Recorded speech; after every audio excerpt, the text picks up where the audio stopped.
Record. कुछ तो बोलो भाई। Okay fine. Which one is my speaker? MacBook where microphone speaker. Okay fine.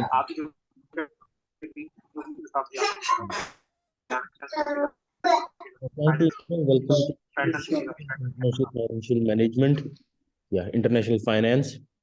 Last time हमने financial models देखे थे जिनके अंदर हम एक कंपनी इंटरनेशनली ऑपरेट करती है। तो usually a firm over okay.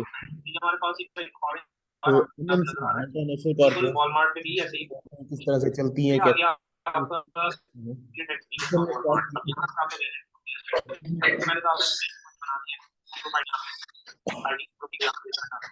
start की hello. Even I don't know, मैंने दोनों को म्यूट कर दिया, देर से हो रहा है सब कुछ। I think the net is quite slow. Okay fine.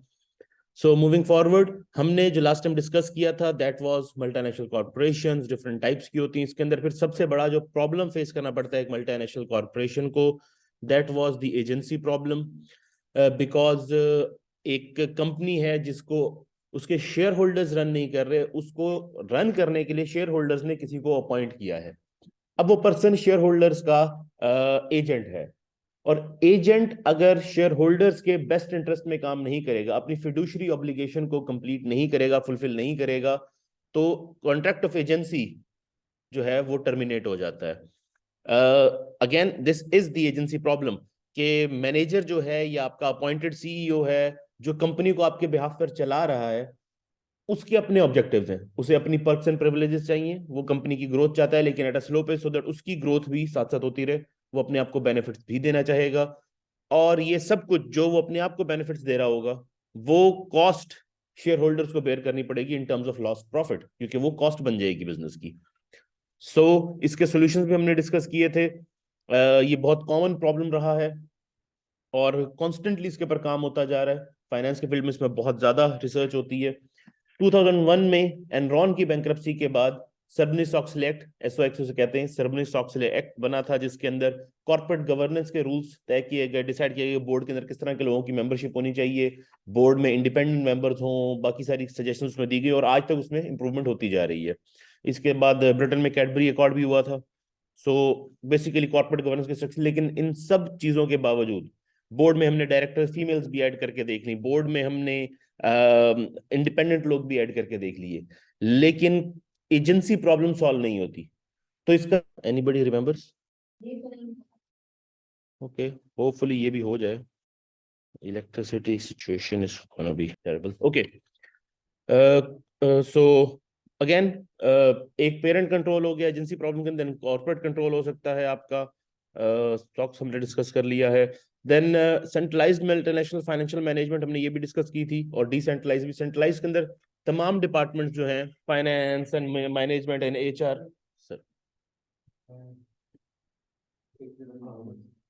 Okay, बहुत लैग है भाई, कम ऑन। रिकॉर्ड, अच्छा यार एक काम करो, मेरी वीडियो बंद करो भाई, may be that would make a difference. Start the recording. Okay fine, ना करो भाई। ओके, सो सेंट्रलाइज के अंदर तमाम डिपार्टमेंट सेंट्रल जो आपकी ऑर्गेनाइजेशन का एक कोर ऑफिस है वहां पर होंगे, और हर डिसीजन वहां पर जा रहा होगा अप्रूवल के लिए। जबकि डिसेंट्रलाइज के अंदर आपके तमाम डिपार्टमेंट्स हर सब्सिडरी के अंदर भी अवेलेबल हैं, तो वो मेजर जो डिसीजन आपके उस एरिया से रिलेटेड है वो वहीं भी है, कहीं अमेरिका में भी है। वहां के डिसीजंस, वहां की अपनी मैनेजमेंट अगर होगी वो ज्यादा बेटर कर सकती है, एज कम्पेयर टू कि वो डिसीजन जापान में लिया जा रहा हो, क्योंकि उन्हें यहाँ के कल्चरल हालात का नहीं पता। और टाइम कंज्यूमिंग भी हो जाएगा अगर आपका डिसीजन लेने के लिए वहां तक जाएगा, फिर यहाँ आपको कम्युनिकेट होगा।